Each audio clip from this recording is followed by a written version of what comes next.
I write this story about a rather extreme experience I've had with alcohol last year at age 17. It was my first experience and hopefully the most extreme I'll ever experience, because I know if I had drank more, I would be dead. It all started at my friend M's house. We were sitting in his basement bored, and he asked me if I wanted something to drink. Surprisingly, I had never drank before, but decided I would anyway. So he got a bottle of Irish cream and some glasses, and we each took a little. It tasted awful, but I chugged it down easily anyway. We decided to have another, and another, and another. After about 4, we walked up the stairs and noticed we were lightheaded and had the famous buzz everyone raves about. So we got some Jack Daniel's whiskey and started going at that. Eventually, another friend R came in and had a few shots. I kept saying we should stop, but was enthralled by the fact that more felt better. The more I drank, the better and happier and more giggly I felt, and my friends and I kept chanting one more. Soon the rancid acidic taste of the hard liquor vanished, and we were chugging out of cups rapidly. We went to get more. I remember walking up the stairs and going to the bathroom and noticing I seemed to have no feet whatsoever. I was flying. Wow, that was strange. I tried to piss in my friend M's toilet but urinated all over the seat and wall, but laughed saying to myself that I was so drunk that the urine contained enough alcohol to actually disinfect his bathroom. I nearly fell down the stairs and then decided to run circles around my friend's pool table. Then there was a blackout. My friends claimed Em and I became so drunk that we stopped drinking out of cups. We just chugged hard liquor right out the bottle for a while, until I got so drunk that I started pouring it into my eye. In a quest to get more, I tried to go upstairs, but ended up falling down the stairs trying to get up. Afterwards, I fell into the pool table, and with blood running down my face, I ran over, fell over again, and started vomiting. For around 2 hours, Em and I vomited nearly continuously, constantly choking on pieces of food in our vomit. I had long since stopped responding to any outside stimulation, including screaming and slapping. My friends panicked. I was completely unconscious for quite a while. I finally woke up to my friend A jamming his hand down my throat to pull out chewed food I was choking on, and bit him and punched him. Eventually, the vomiting subsided. I woke up later in a state so miserable I cannot describe it. I've had severe cases of the flu and skipped sleep all night, but nothing could compare to the feeling the next morning. Immediately upon waking, I noticed wiping my face there was dried blood all over it. M's little brother came down to notify me my mother wanted me to come home, but as soon as I looked up, I barfed my guts out, apparently from moving my head fast after nearly drinking myself to death. I dragged myself upstairs to take a crap, only to find crapping also made me vomit. It was wretchedly gross. After somehow getting home, I immediately went to sleep. I tried to eat, but couldn't. I threw up. I tried to drink because I was very dehydrated, but I couldn't. I threw up again. I couldn't eat until 11:30 that night, and that was only half a bagel. It was miserable. Since then, I've been drunk plenty of times and smoked plenty of weed, mostly with good outcomes. It comes to show though, if you're drinking with your friends in private, just make sure you wait between each drinks and try to stop. I know if I had drank any more, I would have gone into a coma. I basically was in one at the time.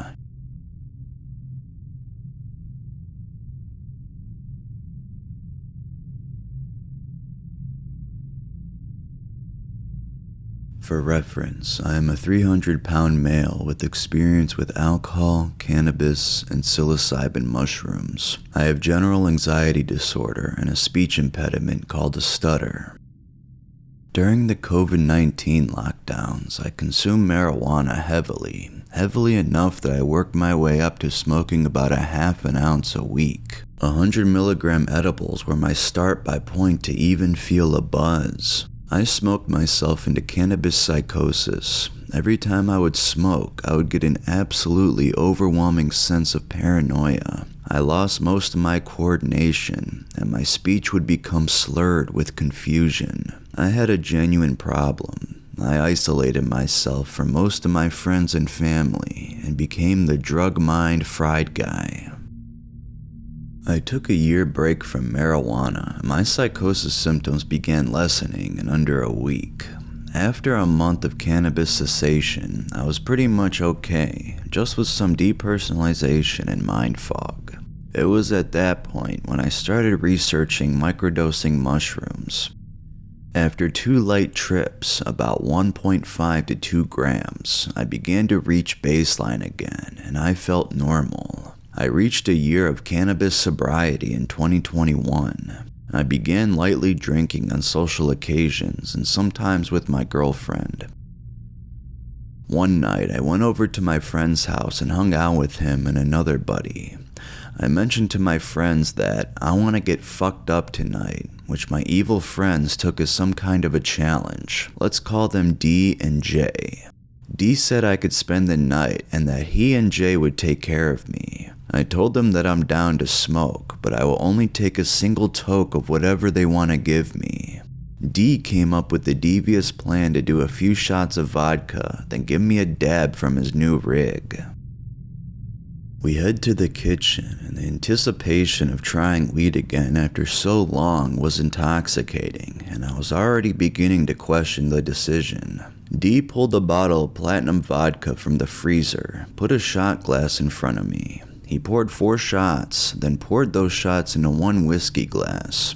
It was at this point that I realized that I didn't eat much today, but it was too late to turn back. With a chug or two, I slammed the glass of vodka straight with no chaser. Within minutes, I began to feel the warm alcohol in my stomach soak into my bloodstream. I immediately felt loose and wobbly. I then told D that I'm actually really buzzed and that I'm anxious to smoke, but I trust them to trip sit me. D and J laughed and looked at each other, knowing the coming devastation that is going to be unleashed by the dab. D gave me a cup of water and we chilled for a bit as they poured drinks and got the rig ready. My anxiety was growing and growing as the time came near. We then went outside and Jay readied the dab bong. D hit the rig with the torch and dropped the nug of dispensary live resin into the bowl. As I pulled, milky clouds filled the bong. When I blew out my hit, it was a dense milky white. Then the familiar lung burn came. My lungs were on fire. I coughed so much that I threw up. After a few recovery breaths, I was totally obliterated. My legs tingled like they were being bitten by ants. My balance was completely thrown off as I felt like I was walking on a fishing boat. My face felt flushed and hot. Vertigo flooded my mind. Visuals began blanketing my vision. Orange and pink kaleidoscopes and circles circled in patterns that danced to my heartbeat. D and J were laughing and quite proud of themselves for achieving my goal. After a second, Jay asked how I'm feeling, and I told them that I am tripping hard and need to sit down. My lungs were burning.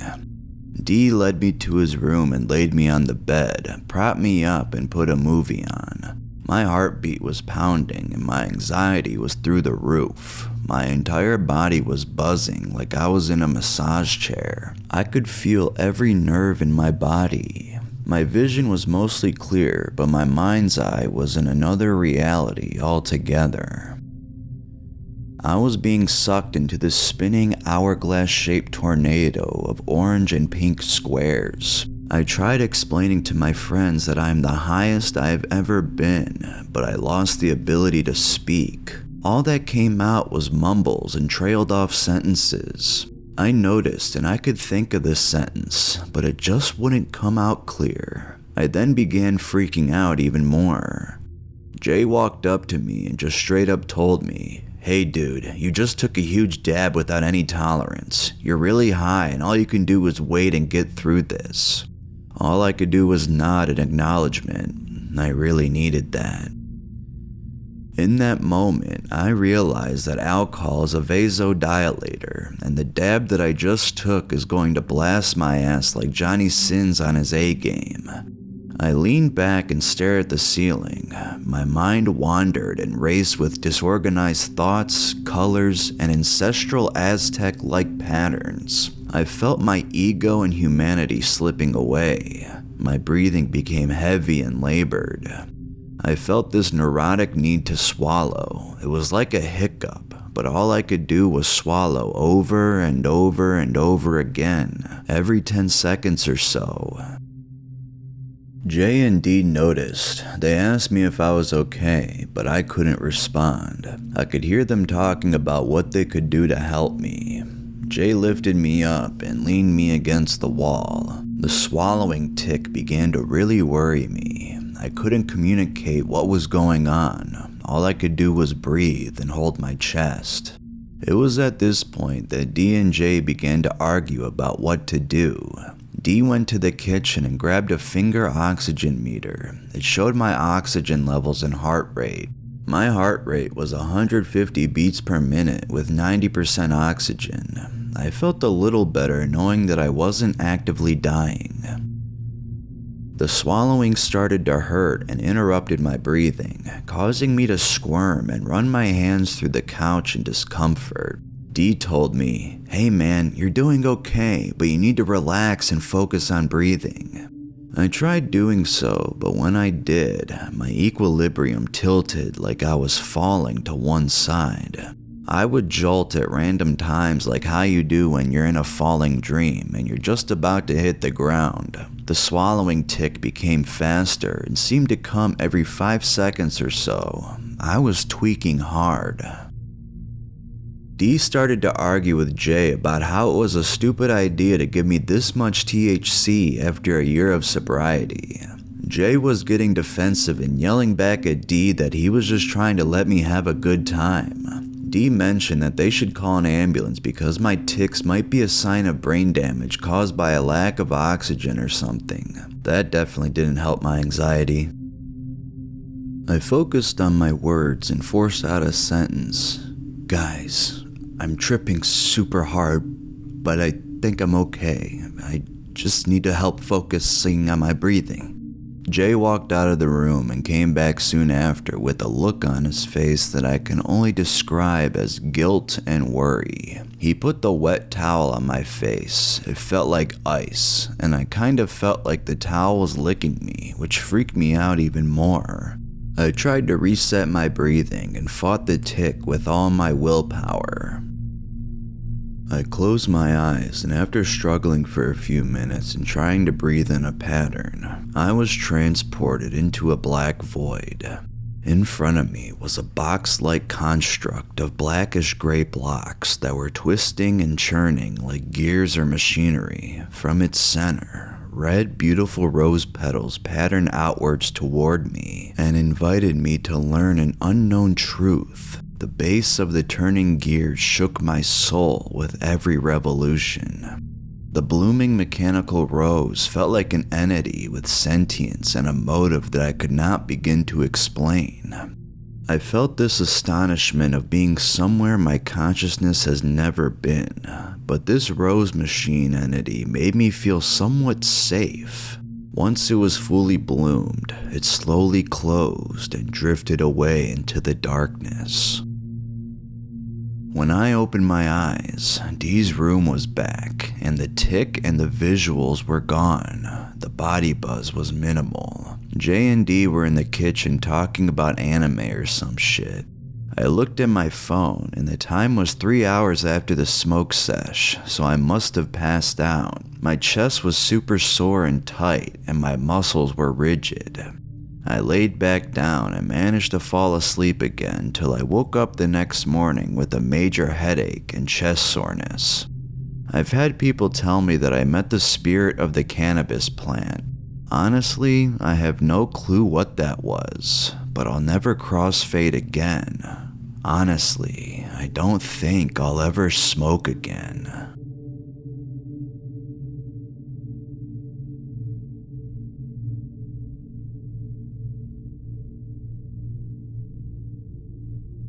The evening starts on Halloween night with me getting into yet another screaming match with my dad. My parents are getting ready for a party and we're in the kitchen arguing over stupid shit. I'd been going through withdrawal from Seroquel and Lexapro, which I'd quit cold turkey after a recent Benadryl overdose, but that story's for another time. I was fucking miserable, horribly depressed and suffering some of the worst anxiety I'd had since 7th grade. It was the type of anxiety to pounce when you're just sitting in bed. Suddenly it has you, like silent, cold dread suffocating your body. Within minutes, I'd be crying in overwhelming distress. It's hard to even explain. This terror would just engulf my entire body, smothering every inch of me in dread. It was impossible to be comfortable. My lungs suddenly forgot how to function, leaving me sobbing and gasping for breath. I hadn't slept in days. The early onset of the psychosis my Seroquel was keeping at bay did anything but help. I know, I'm an idiot for stopping my medication so fast, but the side effects were getting to be too much. Migraines, nausea, urinary incontinence, all that fun stuff. I couldn't take it anymore. Anyways, I storm out of the house sobbing and wait for my parents to leave. When I'm sure they're gone, I go back inside and down 5 150 milligram trazodone pills. I then proceed to chug half a bottle of wine. I went upstairs and called my friends. We talked for a while and did our makeup, and I started to feel better. About 30 minutes in, it starts to hit me. I felt this heavy warmth come over me. A few minutes later, I succumbed to the heaviness and sat down on my bedroom floor. I hung up the phone and crawled to bed. Usually if I'm gonna drink on pills, which is already risky in and of itself, I make sure to stay up for a while. But this time, I couldn't. I was so tired, I got in bed and passed out. I woke up around an hour and a half later, except I wasn't really awake. I was lucid dreaming. I was unable to move, but my brain was awake. I quickly noticed that I couldn't breathe. I had a wad of gum lodged in my throat, so I started pulling. I kept pulling and pulling while stringy gum clung to my hands. This went on for what felt like forever, but couldn't have been more than a minute, if even. Finally, after an eternity of agony, pulling and pulling, just trying to get this damn gum out so I could breathe, it finally came out. I opened my eyes, but I couldn't sit up. I couldn't close my mouth and my jaw ached. I felt dead. I was totally numb and empty, except for my jaw and lungs that felt like they were on fire. I spotted my phone through my blurred vision, and when I could finally focus my eyes enough to see my reflection in the camera, I saw that my eyes were glossy and my lips blue. I don't know what happened that night, but I felt off for hours and was scared to go back to bed. I can't stop any of you from doing what you will, but I warn you, do not mix alcohol and pills.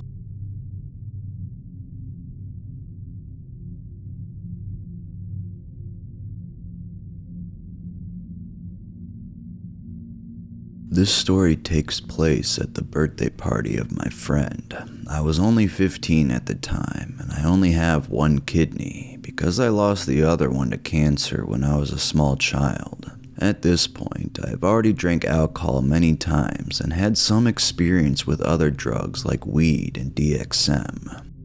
The story starts when we were buying various things for the party, like chips, sausages, paper plates, drinks, alcohol, and so on. The legal drinking age in Germany is 16 for beverages with a small percentage of alcohol such as beer and wine, and for liquor and beverages with a high percentage of alcohol, it is 18. All of my friends, which I celebrated with, were 16 to 17 years old, so we bought a lot of alcoholic drinks. A few friends have brought hard liquor, which they have probably gotten from their older siblings, much more than we needed to get drunk.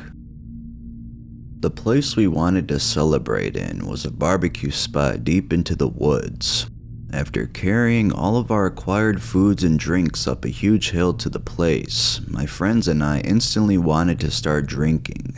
I also forgot to mention that I'm really lightweight to alcohol and get drunk really quick. I started with a Corona and remembered that I have almost eaten nothing that day. I knew drinking on an empty stomach was bad, but I didn't care too much about it, which was a huge mistake. After I finished my first beer, I already felt the effect of intoxication, but I kept drinking. After 3 Coronas, I was feeling really good, but at the same time confused and weird. So my friends and I decided to drink 2 shots of Alco Pops each. And at that point, I thought it was a good idea to drink some vodka. I usually hate the taste of it, so I drink it very slowly. Surprisingly, when I drank a small cup of vodka, the taste was okay. I drank about 200 milliliters of it.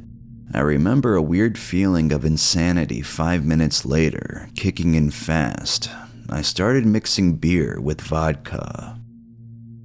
From there, my brain started shutting down. I was almost falling asleep and had a strong wave of nausea flooding over my body. My friends noticed that I could barely function and carried me to a nearby bench for me to lay down on. I started vomiting uncontrollably, and my inner voice told me that it was a big mistake and I would pay for it. My whole body started hurting really bad, especially my belly. It felt like my organs were burning down, and I was in terrific pain. Fast forward about 10 minutes. I could barely respond to what my friends were saying, and the party stopped because everyone was getting concerned for me and my health. I was in a half-sleeping state where I dreamed of being thrown into hell because I died from alcohol poisoning. So I convinced myself that I was going to die and get sent to hell. Because of that, I started mumbling to my friends that I was going to die and they need to call an ambulance quickly. The problem was that all of them would have gotten into serious trouble because I was the only one under the legal drinking age at the party. One half of my friends were saying that an ambulance needs to be called, and the other half said that I will be fine. An ambulance wasn't called, and at this point, I vomited around 20 times. I was still laying on that bench dreaming of hell and how my stomach was burnt into ashes. It was the most horrifying experience of my life. I regretted everything I have done. I was begging God for forgiveness, was crying and under insane mental stress. I remember God coming into hell and saying, "That was a lesson for you, and I will give you a second chance." It was almost midnight already. The intense pain and nausea have gotten a bit better. When I woke up from my terrific glimpse into the alcoholic hell, I was still very weak, so I couldn't walk without help. My 2 strongest friends helped me walk home, and midway through the walk, I suddenly gained my strength back and could talk normally and walk. From there, I was still terrified, but feeling okay. When I got home, I vomited once again and went to sleep. As expected, I had a strong hangover the next day, but all the excruciating pain has went away. I was happy to be alive and even feeling pretty normal. To this day, I thank God for saving me from the horrific alcohol hell. I didn't get any serious mental or physical issues, but I often remember the experience and how easily I could have avoided it. This should be a sign that drugs are nothing to be messed around with. I was only a short bit away from dying because of a series of stupid decisions. In conclusion, I drank on an empty stomach, I mixed alcohol, and drank a lot. I hope people understand how dangerous alcohol is and never underestimate its risks and do such dumb mistakes like I did.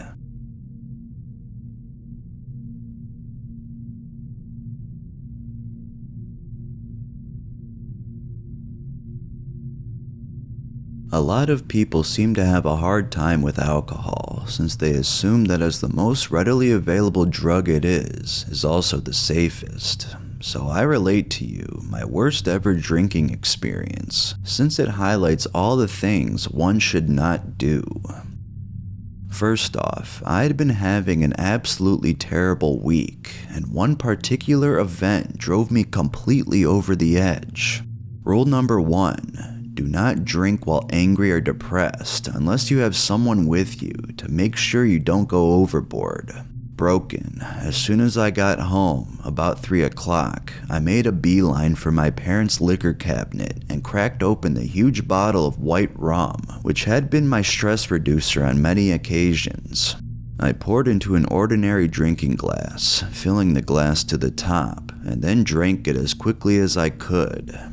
When it was finished, I poured again and drank some more, thus breaking rules number 2 and 3. Pace yourself and count your drinks, respectively. I had no idea how much I actually drank until I checked the bottle as I was putting it back. It had gone from about 3/4 full to about half empty, and since the bottle was 1.5 liters, this works out to about 9 shots. I was feeling less stressed out after the second glass, but I didn't feel any other noticeable effects. Then my stomach started to gurgle, and it felt very hot. This was my body's way of telling me that I had broken rule number 4. Don't drink on an empty stomach. I'd been hungry before I started, which was less than ideal. I decided to wash the glass out and put the rum back. The whole affair up to this point had taken less than 10 minutes. During the cleanup, the first effects started to set in, mainly a reduction in stress and a numbness in my hands and face. Afterwards, I tried to make something to eat as I was still hungry, but my hands didn't move the way I wanted them to. I felt like I was on that amusement park ride, I think it's called the Gravitron, where you're pressed up against the wall as the compartment spins around and the G-forces are too strong for you to get off the wall. When I raised my hands, it felt like gravity was pulling them down too strongly. My vision was blurry, not like the beer goggles they give you in driver's ed at school, but just like swirly and drifting slightly off center. I still didn't think I was intoxicated, but I couldn't even walk without holding on to the counter or falling on top of everything. I figured I just needed to lie down for a minute, so I went outside and laid down in a lounge chair. The sun was way too bright. I passed out in the lounge chair on my back, which goes against rule number 5. Lay sleeping drunk so they don't choke on their own vomit. Luckily, I woke up a short time later with that unmistakable feeling in my stomach, throat, and mouth.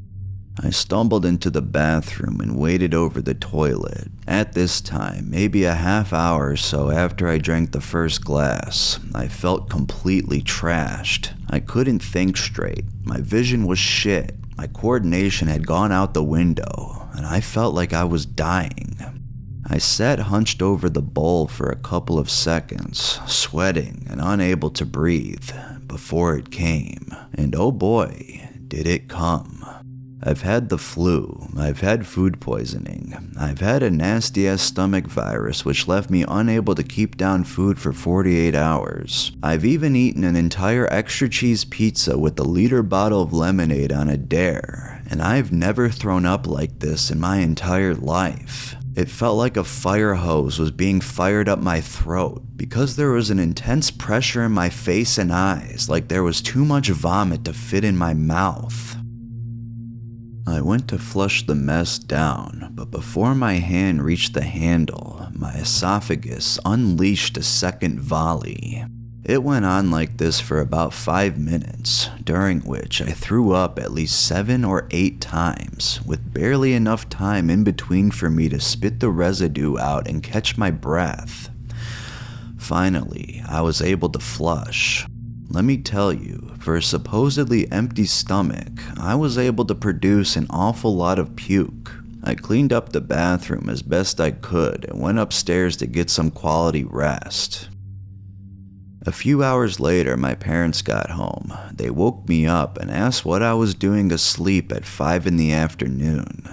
Still drunk off my ass, I mumbled that I didn't feel good. They let it be. I went down to dinner a little while later, roughly 6:30 I suppose, didn't talk the whole time and ate very little. My head was killing me at this point, and even though I technically should have passed some of the alcohol out of my system, I felt just as drunk as when I first started.